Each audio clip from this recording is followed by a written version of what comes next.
Greetings. Hey, it's Susie Jervich.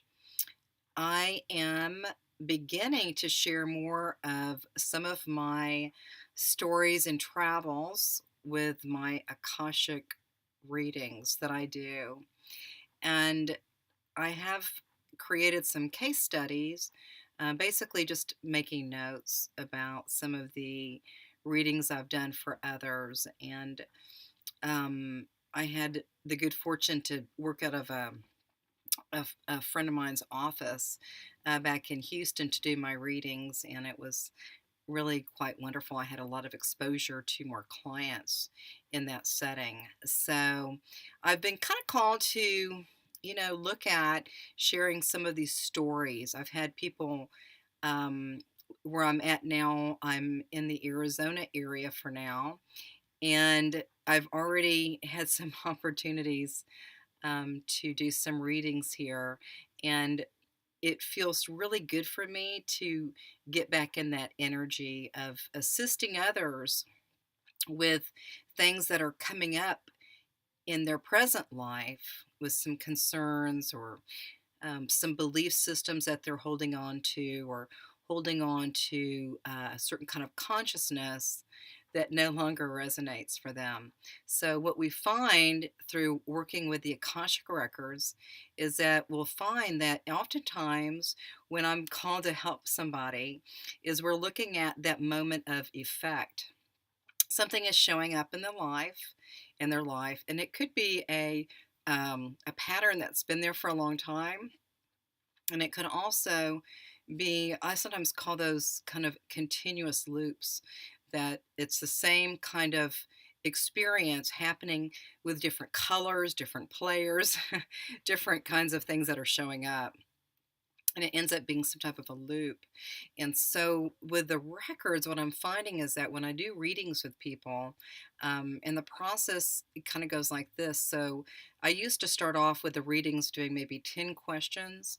And with each question, I was then, in my own way, given permission from one soul to the next just to kind of go in and see what we can retrieve. Now I go. So I had started off with 10 questions and I moved to three, and then I found out through doing those readings that three questions was really all that was needed. And typically it'd be one big question. So, so for example, now I just do one question and then we work on that through the process, through the appointment. And so if something is showing up in a person's life now and they wish to change it, so it's no longer working, it's outdated old programming or conditioning, then what we'll do is go into the Akashic records.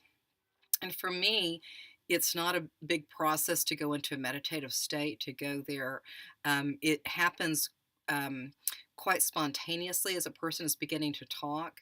Even before they've completed their sentence or their inquiry, the information has already dropped in. Again, we're working here on an energetic level. So, me hearing it and for that person to express it is is a beautiful thing. However, by the time they start talking, the information has already been downloaded for me to share.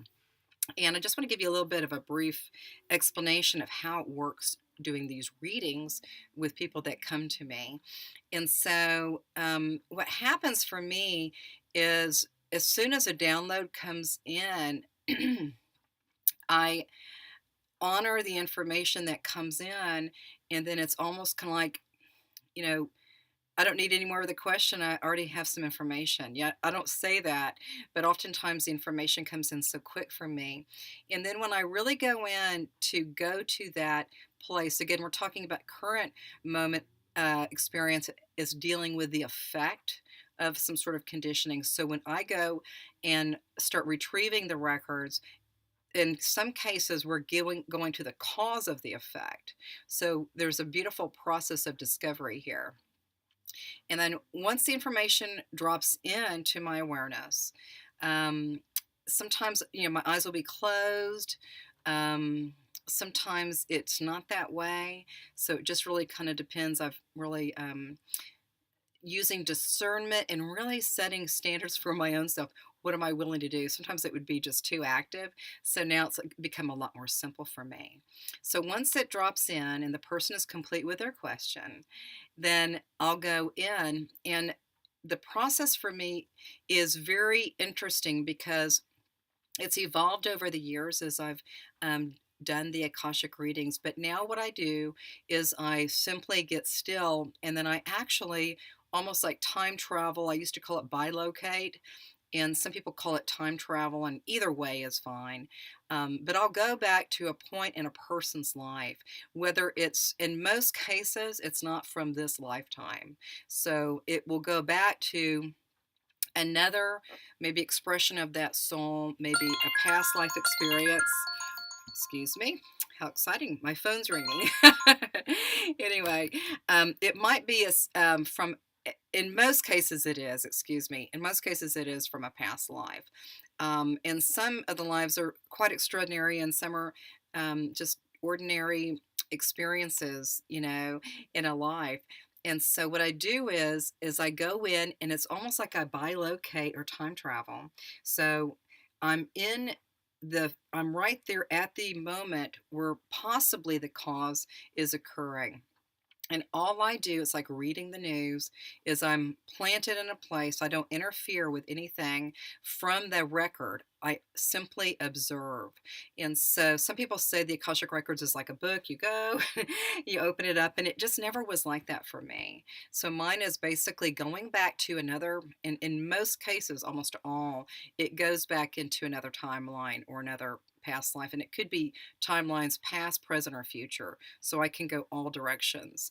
Um, then what I do, like I said, is I do not interfere with anything. I'm a quiet observer, and I basically just look around the room, and I use my senses.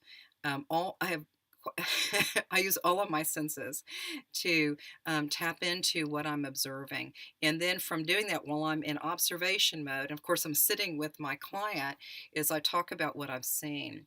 And so in most cases, I don't give a lot of opinion about what has been observed. I just kind of report what I see. And then from there, if a person does ask a few questions, I might point something out that I kind of felt, just as an observer. It's almost like going to watch a movie and then you do have some sort of relationship with the movie and the storyline and the people. So that's kind of how it is for me. But we find though, when you look at, the place that I go to, actually I don't even, it's funny because the information drops in and then I know to intuitively jump into that, and there's a message there for these people. And that's how I do my readings. Sometimes it can take a while um, to go through that. And I go simply by the energy, and how long it takes is how long I'll be there. Typically, like today, I'm not doing any kind of a reading, but if you are with me doing a reading, I do a lot of yawning and it gets real silly, but the energy that comes into my body, it's not painful, it doesn't hurt or anything, but it does bring a different frequency into my experience, which causes yawning repeatedly and very prolonged yawning, long, long yawns. Anyway, so that's part of it. And you may see some other things going on with me as I'm receiving the energy inside, inside this beautiful body that I have.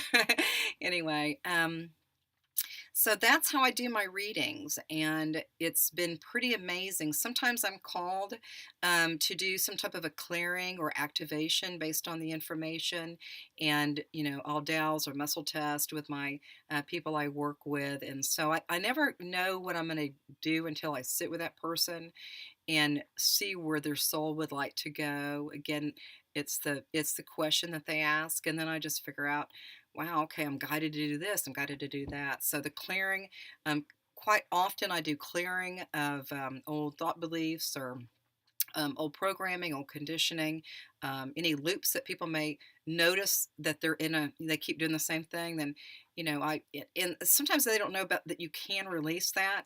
And so sometimes if they're saying this happens to me all the time, I'm like, well, are you ready to let that go? And if they say yes, then we'll go through a process. So that always feels really good. And I know that when I do this type of work with others, that if they're ready to let go of something, then it's time for me to do it. And in a way, it's probably a place where I can also do some releasing.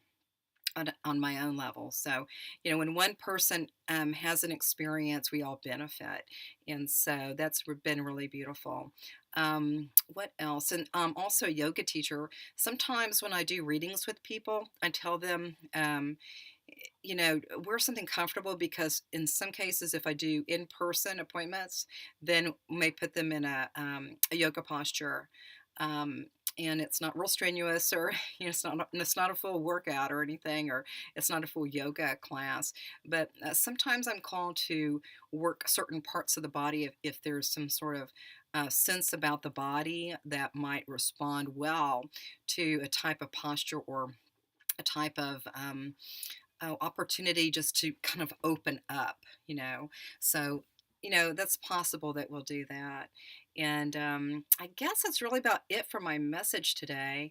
Um, haven't been doing a whole lot of Akashic reading as I've been traveling some, and being able to do it here. Yesterday, I did a hike with a yoga friend of mine, and we ended up she was talking about some thought beliefs that she had. It's kind of like a state of consciousness that she had, and it was something that she brought up to me. And I think when people bring it up, I'm like, let's go. So I asked if it was okay if she would like to go through a process of letting that thought belief. That negative is negative and not producing the results that she wants. Maybe it worked for a while, so we did some undoing of that, and asking it to leave. And all this can be real spontaneous, or sometimes people need more time to let go. Happily, she was ready to let go that minute. And so we did that. And then we created what she really was seeking. And then it was fun because after we got through hiking, then she contacted me and she said, I just got this message from my son. And it was a text, and I read it and I said, well, see, it's already happening for you. So I'm going to wrap this up real quick, but I want to give one tip about the Akashic reading is that when we start getting information, by the time a person articulates something they're seeking in their life that's missing, or something they're seeking to draw in, by the time the person articulates it, we have to think about this too, that from an energetic or a higher, from that higher self or that higher state of being that has already been expressed. So by the time we in our human and beautiful 3D reality express it, it's been known for a long time. But by the time the 3D body comes in and says, this is what I want, what I'd like for everybody to just kind of sit with and see if this resonates is by the time you articulate it, it's already been apparent in your field of awareness. The thing is, you have woken up to the realization that it's what you want.